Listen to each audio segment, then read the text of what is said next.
A very good morning, students.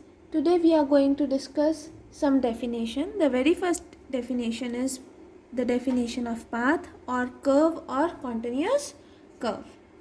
A path in a complex plane is a mapping gamma from closed interval AB to complex plane where A and B are real numbers and जो B है वो बड़ा है A से, that is A is less than B.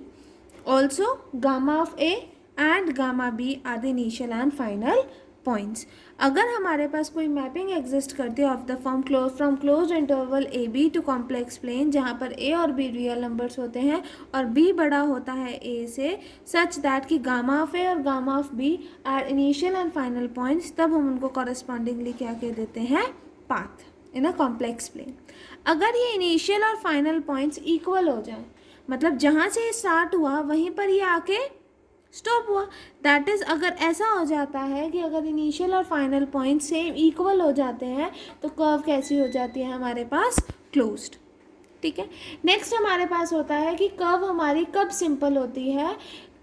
हमारी curve तब simple होती है अगर हम कोई दो पॉइंट्स T1 और T2 ले लेते हैं क्लोज्ड इंटरवल ए बी से सच दैट इसके कॉरेस्पॉन्डिंगली जो हमारे पास gamma T1 and gamma T2 आएगा वो इक्वल नहीं होगा, दैट इज़ नॉट इक्वल होगा, तो हम कहते हैं कि हमारी कर्व क्या है, सिंपल है. वही मेंशन है यहाँ पर कि if gamma t is equals to x t plus iota sine t, क्योंकि हम कॉम्प्लेक्स में डील कर रहे हैं. कॉम्प्लेक्स में डील कर, अगर आपने कोई भी टी पॉइंट यहाँ से लिया फिर गामा ऑफ टी जाएगा कहाँ पर, कॉम्प्लेक्स प्लेन में. कॉम्प्लेक्स प्लेन में जाएगा तो वो किस फॉर्म का होगा, एक्स प्लस आईटा वाई, तो वही फॉर्म हमने लिया है. Where x t and y t are real numbers, real therefore अगर वो रियल है तो therefore x t and y t are continuous real functions on close interval A B. ठीक है स्टूडेंट्स. फिर आता है हमारे पास कि हमारा जो पाथ है, a path is said to be closed if gamma of A is equals to gamma of B. And second point क्या है कि जो हमारा पाथ है, a path is simple if it does not intersect itself, अगर वो intersect नहीं करता इटसेल्फ को, that is gamma T1 is not equals to gamma T2 where T1 and T2 belongs to close interval A B. Next comes the definition of peace wise smooth path. अब basically smooth path होता क्या है, a path, यहाँ मैं right कर रही हूँ smooth path की, a path phi is smooth if it is differentiable path, अगर वो डिफरेंशिएबल पाथ होगा. And furthermore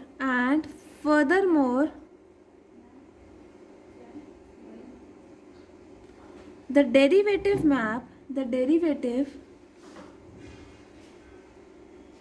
map phi dash from closed interval AB to complex plane is continuous. अगर हमारे पास ये कंडीशन होल्ड होती हैं तो वो हमारे पास क्या बनता है, इट इज़ स्मूथ पाथ. अब आता है हमारे पास piece wise smooth path. Piece wise smooth path क्या होता है कि a path gamma is said to be piece wise smooth path if there exist a partition P of close interval A B such that. अब हमने partition P consider करी close interval A B की, तो हमने वही T0 T1 T2 TR-1 TR Tn तक हमने एक पार्ट ली such that A equal to T0 होगा और last element that is Tn is equals to B होगा. And gamma is smooth on each of its sub intervals, मतलब T0 to T1 में वो स्मूथ है, T1 टू T2 में वो smooth है, T2 टू T3 में वो स्मूथ है, सिमिलरली TR-1 से TR तक वो स्मूथ है, एंड Tn-1 टू Tn वो स्मूथ रहेगा. तो अगर हमारा गामा स्मूथ होगा on each of its sub interval and for any piece wise smooth path उसका डेरिवेटिव एग्जिस्ट करेगा. अगर ये सारी कंडीशन होल्ड होंगी तो हमारा पाथ कैसा हो जाएगा, पीस वाइज स्मूथ पाथ. ठीक है. अगर हम पीस वाइज स्मूथ कर्व्स की बात करें तो स्मूथ कर्व्स क्या होते हैं, बेसिकली बहुत सारे स्मूथ कर्व्स का यूनियन ले लो तो वो हमारे पास पीस वाइज स्मूथ कर्व्स बन जाते हैं. तो उसी के अकॉर्डिंग हमारे पास पीस वाइज स्मूथ पाथ है. ठीक है students. Next comes contour. Contour क्या होता है हमारे पास, a contour is a piece wise smooth path that is a curve consist of finite number of smooth arc joints end to end. अभी मैंने आपको बताया कि पीस वाइज स्मूथ कर्व को हम कैसे डिफाइन करते हैं, एक ऐसा कर्व जो हमने बनाया है by the union of finite number of smooth curves. वो यहाँ पर मेंशन है कि कंटूर भी एक पीस वाइज स्मूथ पाथ है जो कि कैसे बना है, which consist of finite number of smooth arcs joint end to end. ठीक है, नेक्स्ट आता है हमारे पास कि कोई भी path gamma is said to be rectifiable if it has a finite arc length. अगर उसके पास फाइनाइट आर्क लेंथ होगी तो हमारा जो आर्क होगा it is said to be rectifiable, that is every piece wise smooth path is rectifiable. ठीक है, next comes bounded variation.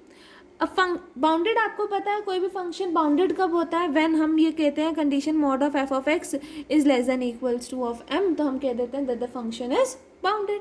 ठीक है, अब यहाँ पर क्योंकि हम कॉम्प्लेक्स प्लेन में डील कर रहे हैं, वेरिएशन और पाथ कंसिडर कर रहे हैं हम, path gamma from closed interval A B to complex plane, तो कंडीशन वही रहेगी कि it should be less than equals to M, but इसमें अब कंडीशंस थोड़ी सी चेंज हो जाएंगी। हम इसमें पार्टीशंस कंसिडर करेंगे, फिर उसके बाद हम वी गामा को क्या सपोज करेंगे, it is equals to supremum of V gamma at partition P. तो वो अभी हम डिस्कस करते हैं, let us see that. A function gamma from closed interval AB to complex plane where closed interval AB is a subset of R is said to be bounded variation अगर if there exists a constant m positive such that for any partition P, अगर हमारे पास कोई भी partition P होती है, that is P हमने partition Lee of the closed interval AB, तो यहाँ पर A आएगा, यहाँ पर T0 T1 से लेकर Tn तक, जहाँ पर Tn किसके इक्वल है B के और T0 किसके इक्वल है A के, सच दैट कि जो हमारे पास V गामा P होगा, V gamma P that is V gamma P is equal to summation K varying from 1 to n gamma Tk minus gamma Tk minus 1 is less than of M, then it is said to be the bounded variation. मतलब कोई भी दो intervals के बीच में, जैसे हमारे पास partition ये थी ना, that is P is equals to A equals to T not less than T one less than T two so on less than T N, तो इन्होंने क्या करा है यहाँ पर which is equals to B, तो मतलब कोई भी दो आर्बिट्ररी लोगे तो आर्बिट्ररी क्या हो गई, गामा ऑफ टी के माइनस गामा ऑफ टी के माइनस 1, जहाँ पर हमारे पास के कहाँ से कहाँ तक वेरी कर रहा है, 0 से n तक। अब हम 1 पुट करेंगे तो 1 माइनस 1 0 आ जाएगा, तो summation of K varying from 1 से n हो जाएगा, सच दैट अगर ये टर्म लेस देन m हो जाती है then it is said to be the bounded variation. And total variation, जो टोटल वेरिएशन होती है of gamma function, it is denoted by the supremum of bounded variation. इसका supremum लेंगे तो हमारे पास क्या हो जाएगी, टोटल वेरिएशन। तो क्लियरली हमने भी क्या मेंशन करा कि if P is a partition of A B and अगर हमारे पास टोटल वेरिएशन आ रही है, दैट इज़ वो कंडीशन को सेटिस्फाई कर रही है, that it is bounded, that is V gamma is less than equals to M. Less than equals to M मतलब वो क्या होगा, फाइनाइट होगा, तो हम कह देंगे कि वो हमारे पास क्या होगा, this is the required definition of bounded variation. ये हमारे पास टोटल वेरिएशन के कॉरेस्पॉन्डिंगली आ रहा है और ये हमारे पास बाउंडेड वेरिएशन के कॉरेस्पॉन्डिंग आ रहा है। ठीक है students, next comes analytic functions. Analytic function क्या होते हैं, a function F of Z is said to be analytic at any point if it is differentiable at that point and also it is differentiable at the neighbourhood of that point. अगर वो